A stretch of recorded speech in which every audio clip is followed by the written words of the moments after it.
tó o bó kí onílé lóko lọ́lọ́lọ́ yìí rí pé ọ̀dọ̀ òdòbí àti ìdí ara yóò mọ̀ jẹ fún wa. ìgbẹ́ ti gbọ́ wọ́n ti sọ̀rọ̀ àwọn mùsùlùmí ti sọ̀rọ̀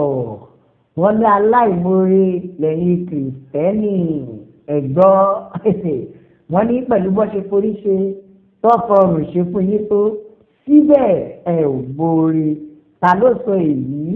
àwọn múrèkì ni wọ́n sọ èyí sí àwọn káàní. wọ́n ní pẹ̀lú gbogbo bí bàbá Tinubu ṣe fún yín ní àǹfààní tó pọ̀ sí ẹ̀yin kìrìsìtẹ́nì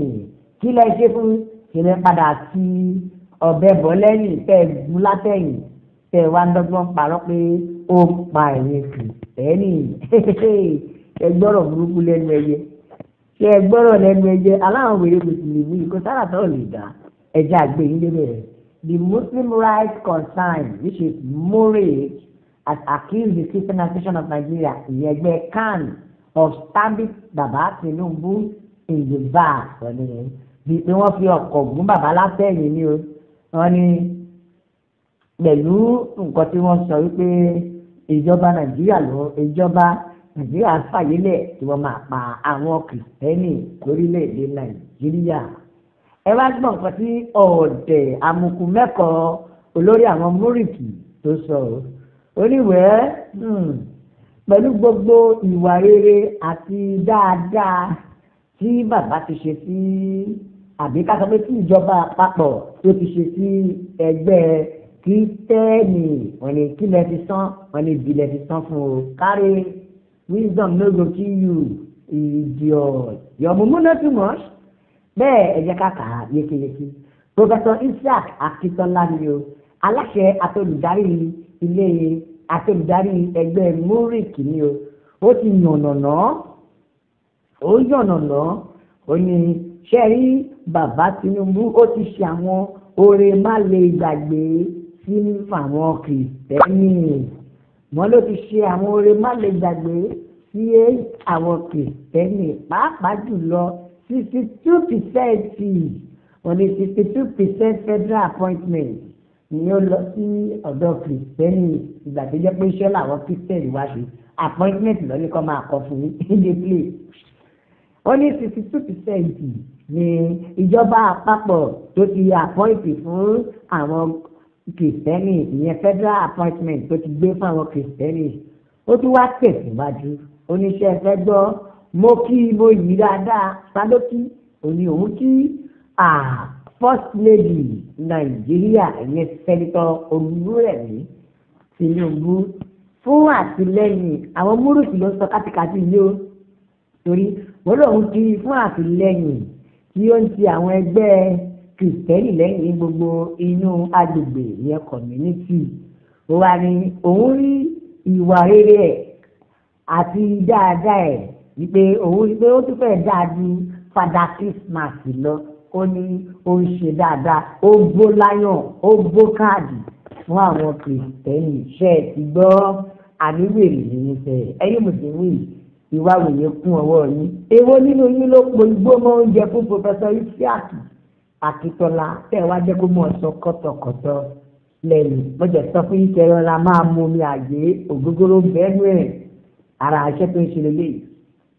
ìjẹ́ ti gbọ́ wọ́n ní wọ́n ṣe wà yìí látàrí ọ̀rọ̀ tí ààrẹ orílẹ̀-èdè US sọ àti ìgbésẹ̀ tó fẹ́ gbé tó sọ ní ọjọ́ Jímọ̀ pé ẹ̀yin ọmọ Nàìjíríà to place Nigeria back on the list of countries of particular concern ìyẹn CPC due to alleged Christian persecution wọ́n ní nǹkan tí ààrẹ US fẹ́ ṣe nìyẹn ó fẹ́ place Nigeria padà sí countries of particular concern. ó wá ní sẹ́rí ẹ̀yìn ẹgbẹ́ káàmì òní àwọn mùsùlùmí ló fẹ́ yìí o wọ́n ní ṣe lẹ́ẹ̀fí ọkọ̀ mú olóore ní o ẹ̀kọ́jú olóore tí ò rán alẹ́ òní nípa fífi ààrẹ Tinubu pẹ̀lú gbogbo dáadáa tó ṣe sí yín tó pẹ̀lú gbogbo appointment pẹ̀lú gbogbo àǹfààní tó fún yín tó jẹ́ pé pẹ̀lú bóun bá ṣe jẹ́ mùsùlùmí tó kò fún mùsùlùmí ẹgbẹ́ wọn ni kìrìsìtẹ́nì ló fún 62%. ṣé yẹn la fẹ́ jẹ ni o bẹ́ẹ̀ ẹ̀ ń fún wọn lápẹ̀tẹ́mẹ̀t ẹ̀ dẹ̀ ń pa wọ́n inú yín dẹ̀ ń dùn bẹ́ẹ̀ ni inú yín ń dùn bẹ́ẹ̀ Múríkì cite camp for amplifying claims that Christians are the sole victim of agbésùnmọ̀mí in Nigeria instead of correcting the narrative. Ó ní ẹ wá ń ṣe bí pé ẹ̀yin ló pa ẹjọ́ ta ni wọ́n pa ọ́ ṣáàmù ló pa àní kọ́tọ̀kọ́tọ̀ ẹjẹ́ kàtẹ́ nígbà wo yọ torí inú ẹ̀tẹ̀ tí fẹ́ máa bí mi. Bẹ́ẹ̀ nìkan ní and we are not talking about Muslim or Christian here o àwòsọ à ń sọ nípa àwọn agbésùnmọ̀mí ẹ̀yin aráabí ó dàbí pé ẹ ò fẹ́ kí ìlú wà ní àlàáfíà. Bẹ́ẹ̀ ni we are talking about two people that don't want harmony of the Christian only of the country only àwọn ò sọ nípa àwọn ẹ̀sìn kan ṣùgbọ́n àṣọ nípa èyí tí ẹ ò fẹ́ àlàáfíà àti tẹ̀síwájú fún orílẹ̀-èdè yìí à ń sọ nípa èyí tó jẹ́ pé ẹ̀mí tẹ́ máa pààyàn ń gbé ní sójà kẹ́ ẹ lẹ́nu àti sọ̀rọ̀ bẹ́ẹ̀ ni nítorí ẹ̀mí èèyàn ò jọ yín lójú ẹ̀mí èèyàn ò jọ yín lójú ó ní can you pray together with them in the same mosque tó túmọ̀ sí pé àwọn agbésùmọ̀mí ẹ̀yin tẹ́ pé ayé Múríkì ṣé ẹ lè gbàdúrà pẹ̀lú àwọn agbésùmọ̀mí nínú mọ́ṣáláṣí kan tí wọn ò ti ní báyé yín jẹ́ tó àwọn kò tiẹ̀ yín gbà kẹ́ dúró ti àwọn ṣé kò jẹ́ kẹ́ ẹ ronú le bẹ́ẹ̀ ẹ̀dá tó gbọ́ ọ̀kan tó lè sọ̀rọ̀ bẹ́ẹ̀ nìkan ni this man said I said this you are a bastard lóbi tí wọ́n ká mọ́ bẹ́ẹ̀ ni Àjàlá tánà ló sọ̀rọ̀ yìí ó ní ṣẹ́rí ẹ̀yin tó yẹ pé bàbá Tinubu fún ní appointment those people that bàbá Tinubu appoint àti pé kàtí pé ẹ̀yin tí bàbá Tinubu lò gẹ́gẹ́ bí irinṣẹ́ láti máa sọ̀rọ̀ fún yàn ní appointment ó ní bálabàlá ni ó ní àwọn pásítọ̀ náà tó pera wọn ní pásítọ̀ tàbí dàbí jíò tó jẹ́ pé wọn ò rí nǹkan ṣe sí ẹ wo ẹ̀jẹ̀ apin orílẹ̀-èdè yìí kò ní kálukú lọ lálàáfíà ẹ máa gbọ́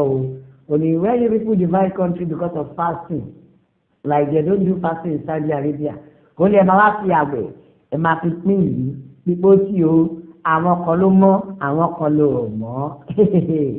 ṣé ẹ wá sọ fún wa pé ẹ̀yin agbésùnmọ̀mí àti mùsùlùmí ìkan náà ní nítorí ẹ pariwo pé bàbá Tinubu yan àwọn kìrìsìtẹ́nì ẹjọ́ ṣé kẹ́ ẹ wá máa fẹ̀mí kìrìsìtẹ́nì ṣòfò ni. Bẹ́ẹ̀ nìkan ni ṣé ẹ rí appointment seems not to work any longer but no one begging for it to onígbogbo nǹkan tó fún ọ yìí kò ṣe pé wọ́n bẹ̀bẹ̀ fún náà àbí ẹni it could be his campaign promises to those who helped him to win the election. ó ní ṣé o mọ̀ bóyá ìlérí ni láàrin àwọn àtàwọn tó ràn lọ́wọ́ tó fi dórí ipò tó wà nílùú ìdìpá ìlọ láti sọ pé ó gbà bọ̀.